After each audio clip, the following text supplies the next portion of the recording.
तो बात होगा कि आज तक ये पार्टी टिकी हुई है।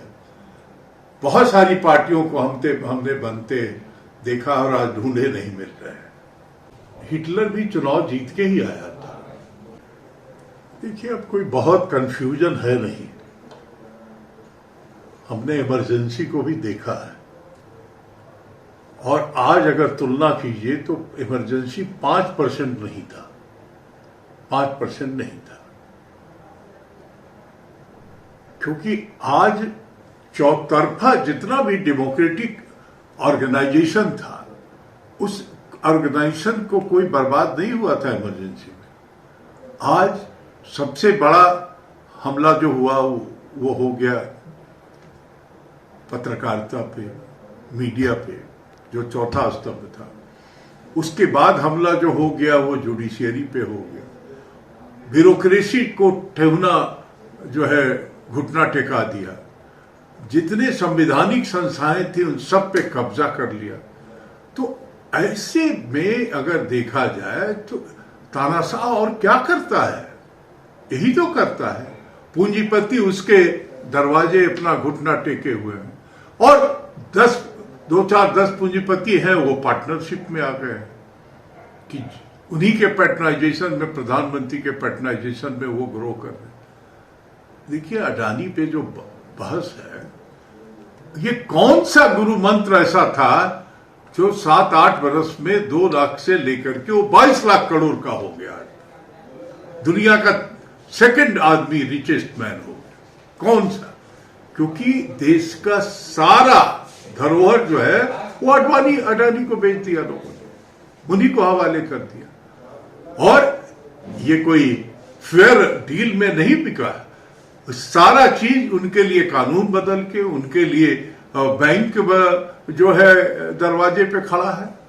तो ये तमाम चीजें है। तो इस दिशा में राहुल गांधी का जो, अगर आप पूरी तरह देखिए तो लगता है कि ये एक पूरी पटकथा लिखी गई हुई थी कि खटखट 1 by 1 जो है एक्शन होता गया।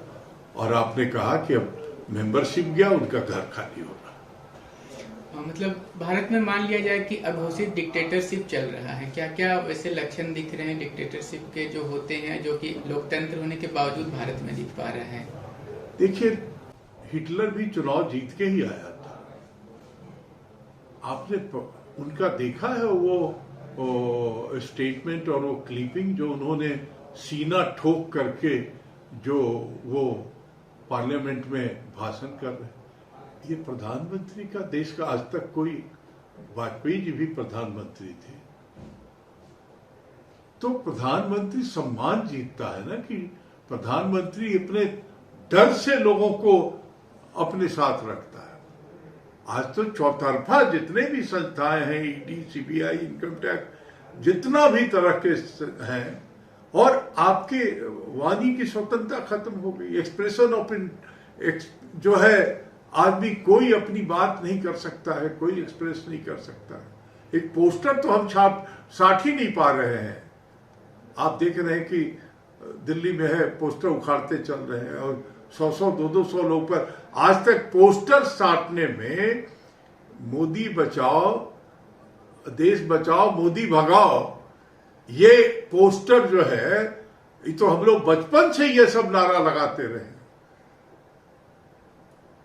वो में सैकड़ों लोग पर केस हो गया।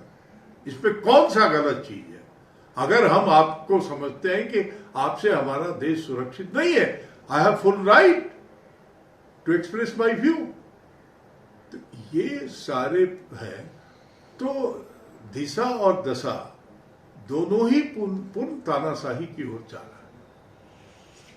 जैसे कि राहुल गांधी पर ही हमला करके उनको जिस प्रकार से घेर दिया गया है, तो अब कांग्रेस पार्टी किस दिशा में जाती हुई दिख रही? कांग्रेस पार्टी अब किस रणनीति पर आगे बढ़ेगी? कांग्रेस पार्टी अगर 140 साल पुरानी पार्टी है तो गांधी के रास्ते हमारे हैं, सत्य, अहिंसा और सत्याग्रह का रास्ता है। उसी से हम इनको मारेंगे, उसी से इनको भगाएंगे। कुछ तो बात होगा कि आज तक ये पार्टी टिकी हुई है। बहुत सारी पार्टियों को हमने बनते देखा और आज ढूंढे नहीं मिल रहे हैं। कांग्रेस पार्टी का एक मूलभूत आधार है और कांग्रेस पार्टी ने नेशन बिल्डिंग का काम किया है, डिस्ट्रॉय करने का काम नहीं किया है, बर्बाद करने का काम नहीं। जिस प्रांगण में हम लोग बैठे हैं, ये HEC हेवी इंजीनियरिंग कॉर्पोरेशन पहला उद्योग था जब लगा था, और इसने देश का पहला स्टील प्लांट बनाया बोकारो, जो इसी के बनाए हुए मशीन से पहला स्टील प्लांट देश का बना। ऐसे संस्थाओं को आज मतलब गला दबा के एकदम जो है दिन ब दिन मारते जा रहा है। आज वहां 15 महीने से वेतन नहीं मिला है मजदूरों को। तो आप इसको बंद कर दीजिए, लॉकआउट घोषित कर दीजिए, उसके बाद फिर अडानी जी को भेज देंगे हम। तो ये पूरी जो पब्लिक सेक्टर के साथ खिलवाड़ हुआ है, और इतना बड़ा धरोहर कौड़ी के बोझ इन लोगों को दिया जा रहा है। तो इसलिए मेरा मानना है कि कांग्रेस पार्टी को गांधी के रास्ते हमारे हैं, सत्य अहिंसा और सत्याग्रह का रास्ता है, उसी से हम इनको मारेंगे, उसी से इनको भगाएंगे। जैसे भारतीय जनता पार्टी लगातार बात करती है हिंदुत्व की, कि वो हिंदू हित में सोचने वाली जो बहुसंख्यक आबादी है उसके हित में सोचने वाली पार्टी है। तो ये हिंदू की बात नहीं करती है। मुगल आए, सैकड़ों बरस रहे, अंग्रेज आए, हमारा कोई बाल बाका नहीं कर पाया। ये अतिवादिता की बात करता है। ये इनके जो संगठनात्मक स्वरूप हैं, वो हिंदू के नाम पे अतिवादी, उग्रवादी का बात करता है। हिंदू कभी उग्रवाद नहीं उसके चरित्र का पाठ रहा, अतिवादी कभी नहीं रहा, और इसीलिए कोई आज तक हमारा कुछ नहीं बिगाड़ पाया। जैसे भाजपा का एक जो सशक्त जो पक्ष रहा है कि वो वोटों का, हिंदुओं का वोट का ध्रुवीकरण करने में सक्षम रही है। छिटपुट घटनाएं भी घटती रहती हैं हिंदू बनाम अन्य समुदाय, तो उससे कांग्रेस पार्टी कैसे निपटेगी? कितना परसेंट, सारा मैनिपुलेशन के बाद कितना परसेंट आता है? 30-35% आता है भाजपा को वोट। तो 65-70% जो वोट है वो तो है ना। तो इसलिए इसमें हताश और निराश होने का तो है नहीं। ये 35-70% जो 70% वोट है, ये वोट हमारा है। इस वोट को हम इकट्ठा करके इनसे मुकाबला करेंगे, वोट में भी करेंगे, और जो ये पूरी व्यवस्था का विध्वंसी स्वरूप बनाया है, इससे लड़ने के लिए भी सत्याग्रह और अपनी बात करेंगे। जो भी माध्यम होगा, जनता की अदालत जो है वो अल्टीमेट है। हाल के दिनों में सर ये मनोज सिन्हा जो उपराज्यपाल हैं जम्मू कश्मीर का बहुत बयान दिए गांधी जी के ऊपर, उन पर क्या आप बोलेंगे? भाई वो गांधी जी पर पढ़ल लिखल जाहिल जितने भी भाजपा में हैं, वो सब लोग, और मूलतः तो गांधी के विरोधी लोग हैं। ड्रामा करते हैं दिखावटी के लिए गांधी का, लेकिन गांधी के हत्यारों का जैसे इन्होंने महिमा मंडप किया है, तो इसीलिए इनसे क्या अपेक्षा की जा सकती है?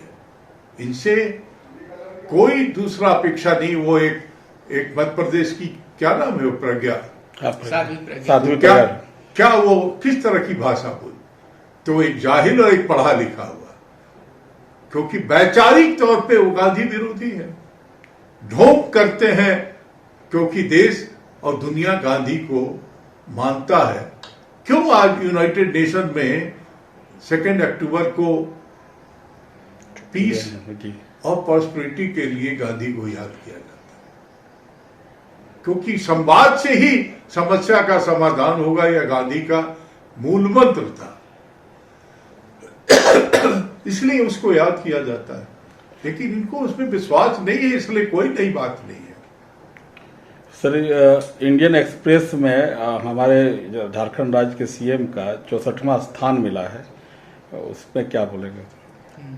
देखिए, मैं आपको बता, भारत के शक्तिशाली 100 लोगों में से। हाँ, 100 लोगों में से। नहीं, मैं आपको बता रहा हूं कि जो भी आज हेमंत सोरेन की सरकार है, वो निश्चित तौर पे अभी तक के सभी सरकारों में अच्छा सरकार है, इसमें कहीं दो राय है।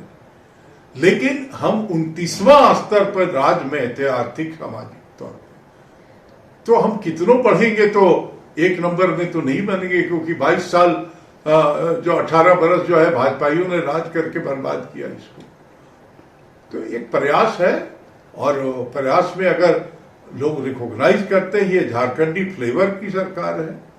मैं मानता हूं कि जैसे सरना कोड की बात इन्होंने की, लिंचिंग के खिलाफ कानून बनाया, 27% जो है पिछड़ों के रिजर्वेशन की बात की, आदिवासियों का जो CNT SPT एक्ट था उसको सुरक्षित रखने की बात की, 32 के खतिहान की बात की है। इसी के साथ साथ जो यहाँ सैकड़ों वर्ष से रह रहे हैं लोग, मूल आदिवासी, मूलवासी और प्रवासी भी जो है, उनके भी सम्मान की रक्षा होगा।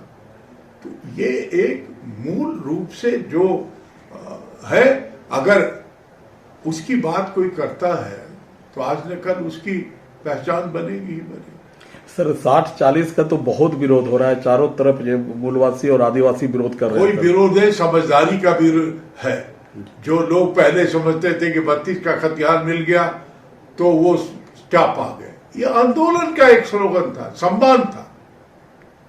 तो उस तरीके से कोई तक रास्ता तो निकालना पड़ेगा।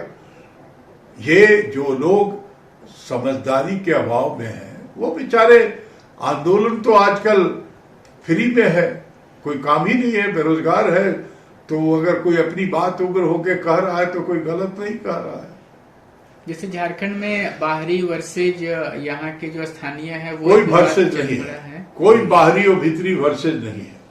जो यहाँ आके सैकड़ों वर्ष से रह रहे हैं वो भी आज झारखंडी है, लेकिन जो मूलवासी है, आदिवासी है, उसको नौकरी की प्राथमिकता मिलनी चाहिए। और चौथा पांचवा कैटेगरी का जो जिला स्तरीय नौकरी है, ये तो मिलता ही है लोकल लोगों को, वो जिला वाइज मिलता है, वो राज्य वाइज भी नहीं है। और जो कंपटीशन में नौकरी है उसमें तो सब लोग अलाउ है। Okay sir.